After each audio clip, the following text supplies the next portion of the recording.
In their most recent matchup against the Charlotte Hornets, Spencer Dinwiddie of the Brooklyn Nets went down with a right knee injury. On the actual play that Dinwiddie hurt his knee, he was driving to the hoop when he planted with his right leg very awkwardly. After that, we saw him grab his knee and then he was taken to the locker room for evaluation. Now, initially Dinwiddie was diagnosed with the right knee sprain and things were looking good for him. However, recently it's come out that he has a partially torn ACL and he's scheduled to have surgery next week. Now, normally we hear about full ACL tears, but this is an instance where we've heard about a partial ACL tear. So I want to go into that in a little bit of detail in today's video. Welcome, basketball fans. For those of you that aren't familiar with me, my name is Nick Gall and I'm a doctor of physical therapy. With today's video, we are going to take a close look at that partial ACL tear that Spencer Dinwiddie suffered against the Charlotte Hornets. Now, to start the video off, what I'm going to do is I'm going to show the exact play that Dinwiddie was injured on so that we get a good visualization for his mechanism of injury.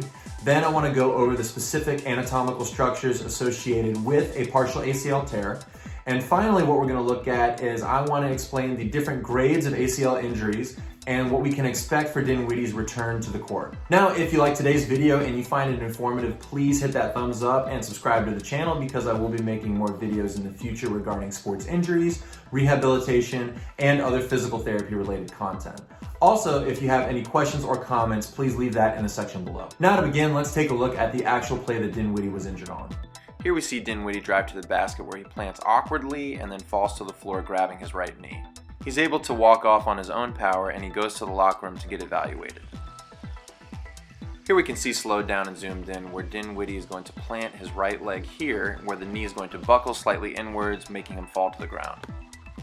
Now, to understand the anatomy associated with this particular injury, we need to go over the specific anatomy of the knee joint itself. Now, it's important to know that the knee joint has 4 ligaments, and they are the anterior cruciate ligament, or the ACL for short, the posterior cruciate ligament, or PCL for short, the medial collateral ligament, or MCL for short, and finally the lateral collateral ligament, or the LCL for short. Now, if we pretend that this is the knee joint for a second, all 4 of these ligaments have different functions, and they also, when they are all intact, function to stabilize the entire knee itself. There are also 2 other structures that we hear a lot about in the knee, and they are the medial and the lateral meniscus, and they predominantly function to provide cushion and also stability to the knee. You can think of the menisci as shock absorbers. Without them, the femur and the tibia would rub on each other bone on bone, and it would be very uncomfortable. Now, in Dinwiddie's case, we know that only the ACL has been affected with this injury, and that is a positive because sometimes these injuries can affect multiple structures in the knee. Now, one major function of the ACL is that it prevents that anterior movement or anterior translation of that tibia from moving away from the femur. The ACL is also going to provide rotational stability to the knee, so when we saw Dinwiddie's knee buckle inwards as he planted awkwardly, I believe this is the exact moment that he had that partial ACL tear happen. Now, it's important to note that there's actually 3 grades of ACL injuries: grade 1, grade 2, and grade 3.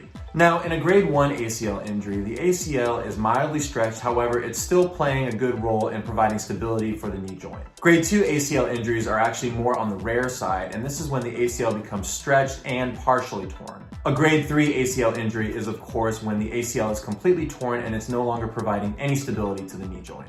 Since Dinwiddie has been diagnosed with a partial ACL tear, we can definitively say that this is considered a grade 2 ACL injury. Now, one thing that's really important to note is that a grade 1 ACL injury does not usually require any surgery, and a grade 2 ACL injury can sometimes require surgery.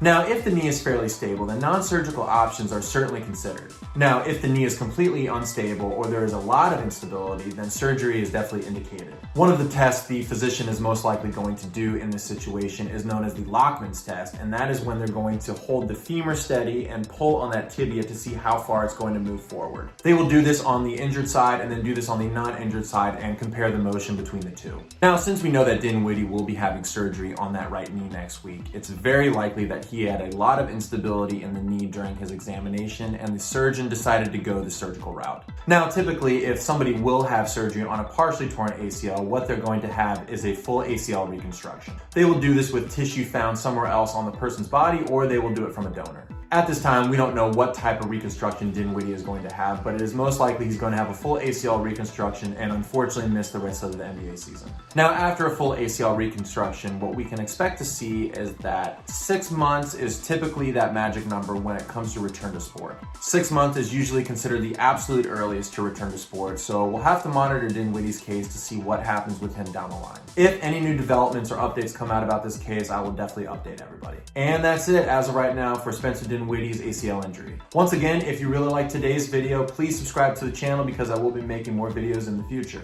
Thanks for tuning in, and I'll see you next time.